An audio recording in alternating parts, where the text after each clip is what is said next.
To recap the breaking news, President Trump is replacing Secretary of State Rex Tillerson with CIA Director Mike Pompeo. Joining me right now on the telephone is former White House Communications Director Anthony Scaramucci. Anthony, your thoughts on this big move? Maria, good morning. Well, I think it was expected, at least by the insiders. Secretary Tillerson obviously is a wonderful guy and did great work over the last 13, 14 months. But I think that there were signals in there that he was ready to move on. The president had sort of signaled to people that Director Pompeo would be his replacement. And so that the fact that this is happening this morning shouldn't be a surprise to markets, shouldn't be a surprise to the Beltway. And when you think about Mike, or Secretary now designate Pompeo, this guy's an awesome guy. I mean, he went to West Point, Harvard Law School, dedicated service inside the Congress, and obviously now as CIA director, he's got the information necessary.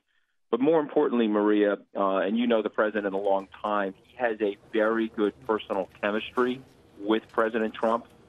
These are two guys that get each other, and so my guess is there's going to be a very high comfort level between the president and his new Secretary of State. Yeah, I mean, Mike Pompeo had been rumored to get the job. I guess Nikki Haley was in there being talked about a bit as well. But let me ask, what was the straw that broke the camel's back here? Because I know they had a real difference of agreement on the Qatari situation. The president basically said that Qatar was supporting terrorism, and then Rex Tillerson was in Qatar talking to the leadership there. What else happened that they were against each other? Well, listen. I mean, they're never gonna air it in that way, Maria. But I do think that one of the problems, if you go historically for other past presidents, there's usually an incredibly tight relationship between the Secretary of State and the president. You could take James Baker as an example with George Herbert Walker Bush, or even going back to Ronald Reagan and George Shultz. And so I think one of the issues here was Rex, Mr. Tillerson met President Trump during the transition, and literally, I would say 5 or 7 days thereafter, they decided to make him the Secretary of State designee. So they didn't really have a personal chemistry with each other. So I think the good news here, on the flip side, is you've got that personal chemistry now. So I do think that lack of personal chemistry probably caused some tension in the communication, and probably caused some tension. The president, as you and I know him from here in New York, he's more of a quarterback that will call audibles on the line of scrimmage. He's not a guy that goes into the locker room and lays out the whole offensive and defensive game plan.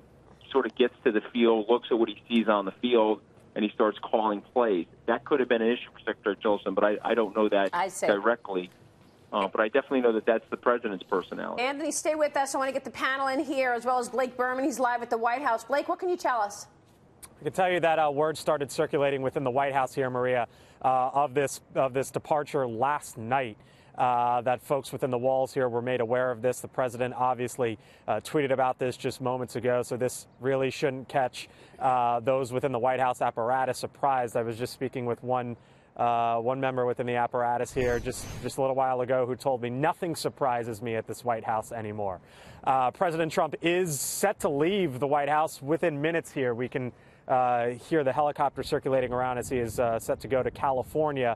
Reporters are gathered on the South Lawn, so we will await to see if the president speaks about this on camera within the upcoming minutes, potentially, Maria. All right, Blake, thanks so much. I'm back with the panel. Dagan McDowell, your thoughts? This has been talked about in private circles and in the media for months. The New York Times was reporting that Mike Pompeo was going to step into this job in late November, I think, and then it was dismissed by President Trump and the White House communication staff. President Trump then calling it fake news, and now it happened. So again, to Anthony's point, it's not a shock because people have been talking about this. And John Kelly, apparently, Anthony, you've had to deal with him, was also kind of wanting Rex Tillerson out the door. Is that right, Anthony?